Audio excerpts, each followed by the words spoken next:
নমস্কার, আমি মিতন চন্দ্র টুডু, পশ্চিমবঙ্গ আদিবাসী কল্যাণ সমিতির রাজ্য সভাপতি।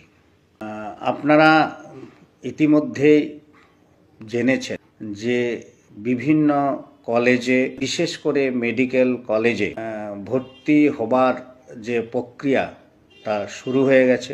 তো যারা সাধারণ মেডিকেল কলেজে বা বেসরকারি মেডিকেল কলেজে কিংবা জেনারেল ডিগ্রি কলেজে যারা ভর্তি হচ্ছেন, যারা ভুয়ো সার্টিফিকেট নিয়ে ভর্তি হতে চাইছেন বা যারা মিসম্যাচ সার্টিফিকেট, আমরা মিসম্যাচ বলতে যেটাকে বুঝি, ধরুন চক্রবর্তী টাইটেল কিন্তু আপনি সাবকাস্ট চুরি করে আপনি ভূমিজ হয়েছেন, মজুমদার টাইটেল সাবকাস্ট চুরি করেছেন সান্তাল, তারপরে আপনি যে সাংবিধানিক যে অধিকার সংরক্ষিত আসন আছে আদিবাসীদের জন্য, এসটিদের জন্য, সেখানে সাধারণ ছাত্রছাত্রীদের বঞ্চিত করে আপনি সেখানে সুযোগটা নেবেন, এটা আমরা হতে দেব না।